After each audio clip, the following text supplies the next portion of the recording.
Assalamualaikum warahmatullahi wabarakatuh. Hai kawan cerita dimanapun berada, jumpa lagi di podcast Paskalibah, program asik siniar kenali perubahan. Saya Wita, host di episode kali ini. Berbicara tentang profesi arsiparis, mungkin banyak dari kita yang belum terlalu mengenal apa itu jabatan arsiparis. Nah, pada episode kali ini kita akan membahas tentang profesi arsiparis beserta tugas dan kewajibannya secara lengkap dan mendalam. Yuk kita simak sampai akhir. Senang sekali di hadapan kita sudah hadir seorang tamu yang istimewa, jauh-jauh datang dari Jakarta, Ibu Hasnizar Nasution, Arsiparis Madya Badan Pusat Statistik.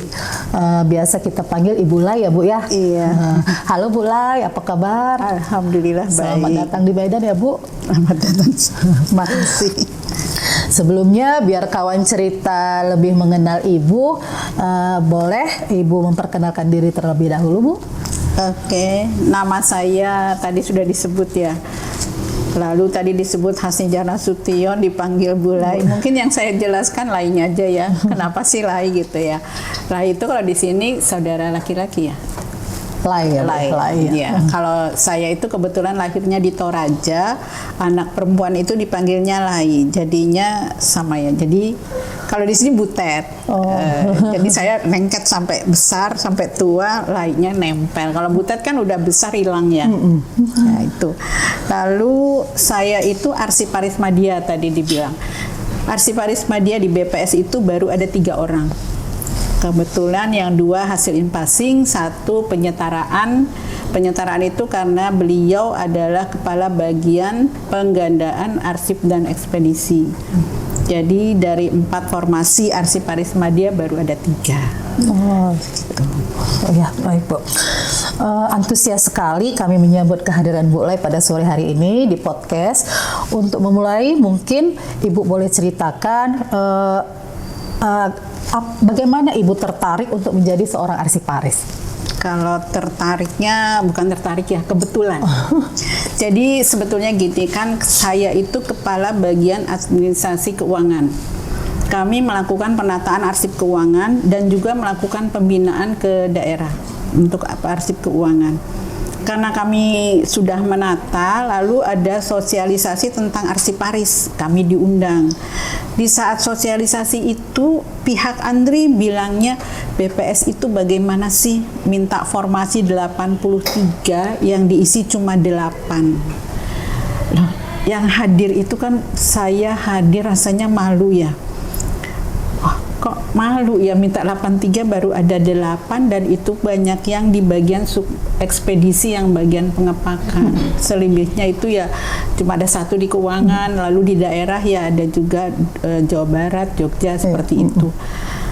Terus saya memberanikan diri tanya, kalau saya itu dia cuma cerita gini, kalau Arsiparis Madya itu bisa dilantik 1 hari sebelum ulang tahun. Dengan 2 poin itu saya langsung tertarik.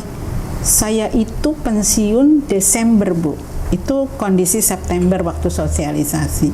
Apakah mungkin saya bisa dilantik gitu? Ya aturannya harus in-passing, tapi Andri sendiri in-passingnya sudah banyak, jadi sudah tutup. Atau BPS buat lagi sendiri kelas in-passing BPS kerjasama dengan Andri. Akhirnya dibuatlah kelas in-passing khusus BPS, lalu dikirim surat ke seluruh satker dan unit kerja di pusat. Yang daftar ada 39. Jadi hasil in-passing itu pertama 39 orang termasuk saya. Seperti itu, dan kebetulan saya dilantik ya memang 2 hari sebelum ulang tahun. Gitu. Jadi kalau dibilang tertariknya dari apa, ya tertantang, bukan tertarik. Tertantang dengan kata-kata yang seperti tadi 2 poin tadi, sebetulnya itu aja. Oh, seperti itu ya Bu awalnya. Ya baik-baik Bu. Boleh Ibu jelaskan itu apa sih sebenarnya menjadi tugas pokok seorang arsiparis itu Bu? Tugas pokok arsiparis itu sih semuanya sudah mengikuti perka. Jadi di Andri itu semua sudah diatur dalam perka. Jadi perkanya itu nomor 14 kalau nggak salah tahun 2017. Kalau nggak salah seperti itu. Jadi kita ngikutin aja perka. saya jabatannya apa, saya kedudukannya di mana, udah sesuai jabatan itu yang kita laksanakan seperti itu.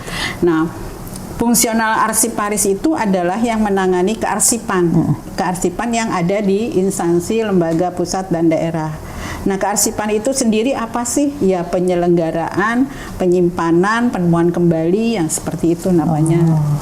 Lalu pemeliharaannya itu ya terkait karena ini aset ya, jadi perawatannya memang harus sesuai perka. Semua diatur perka. Diatur perka ya Bu ya. Jadi sudah ada aturannya semua ya Bu ya dalam kegiatan arsiparis dokumen ini. Iya. Jadi kan tadi ada apa sih, mau arsip, saya sesuai kedudukan, misalnya kami di BPS. BPS itu lembaga ya. Nah, di lembaga itu apa yang ditangani? Oh, di lembaga itu arsipnya arsip dinamis. Lalu dia harus pembinaan, lalu dia harus pengolahan. Pengolahan juga dibatasi. Pengolahannya harus pakai aplikasi yang ada di ANRI. Yang bisa tersambung ke seluruh instansi dan nasional sifatnya. Jadi kalau kita punya aplikasi, ya nggak bisa juga kita masukkan ke ANRI. Ini kami punya aplikasi, nggak gitu. Yang namanya arsip itu ya harus pengolahannya seperti itu. Ya paling kami itu ya kayak saya di pusat di BPS ya pembinaan sama pengelolaan arsip dinamis kayak gitu. Lalu ada lagi kalau ANRI-nya sendiri apa ya, dia pengelolaan arsip statis. Dia juga melakukan pembinaan ke KL, sama sebenarnya, cuma kita mengelola yang dinamisnya, dia mengelola yang statis. Jadi kita punya apa sih, ada itu sesuai perka, ada tempat, ada jabatan, ada wewenangnya apa, diatur seperti itu. Oh gitu. Jadi yang statis itu yang kelola ANRI. Baru dinamis itu yang kelola kita.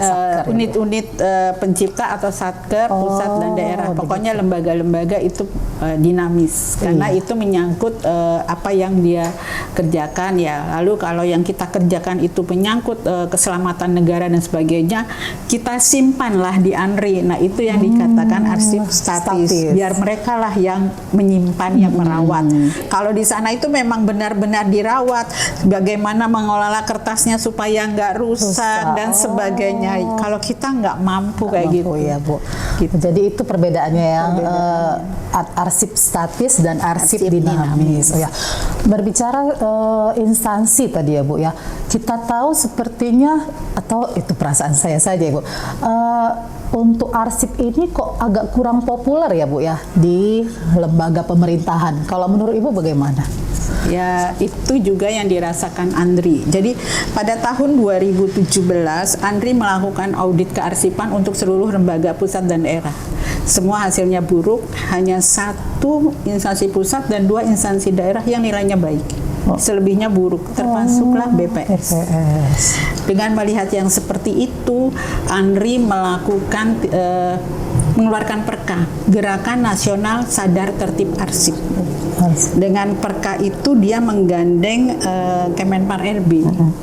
Jadi dengan Kemenpan RB juga mendukung adanya Gerakan Nasional Sadar Tertib Arsip dan jadilah ada indeks arsip di RB area tata laksana seperti itu. Jadi bukan keresahan kita aja, ANRI juga sudah sadar seperti itu di 2017, makanya dia melakukan Gerakan Nasional Sadar Tertib Arsip. Jadi maunya itu masif seluruh instansi itu ya, supaya berhasil, intinya seperti itu. Iya. Baik Bu. Selanjutnya gini Bu, yang setelah selama ini yang Ibu jalani menjadi arsiparis Madya, apa suka duka yang Ibu rasakan? Kalau dukanya ya karena perkanya kita belum paham semua ya. Belum ya. Artinya kita sosialisasinya belum. Ya seperti ANRI lah, GNSTA-nya dia buat supaya orang sadar, dia ikat dengan indeks arsip. Kita belum melakukan Gerakan Nasional Sadar Tertib Arsip. Intinya itu. Lalu dukanya lagi apa? Nggak ada sih sebenarnya, yang banyak sukanya gitu. Karena sukanya itu arsip itu baru loh gitu. Kalau statistik itu kan banyak ya yang tahu, kalau arsip itu sedikit yang tahu. Jadi kalau kita ngomong tentang arsip rasanya menarik-menarik aja ya gitu. Lalu fungsionalnya arsip itu mudah karena dia hanya berdasarkan SKP. Oh, Jadi kan SKP. setiap orang akan menyusun SKP.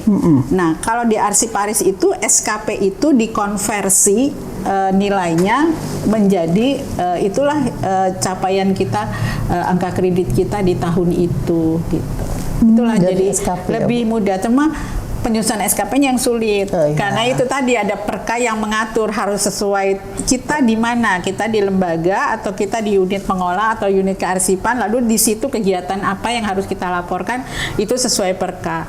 Lalu laporannya seperti apa? Ada perkanya lagi nomor 23 harus standar sesuai standar hasil kinerja kayak gitu. Jadinya ya kita ikutin itu ya insya Allah gitu. Seperti saya ya lumayan lah sudah bisa naik satu tingkat kayak gitu. Jadi kalau ditanya mana yang suka atau duka, dukanya ya itu sosialisasinya belum masif seperti ya. semoga ya BPS kayak Andri ya masif gitu. Iya baik, semoga ya Bu ya.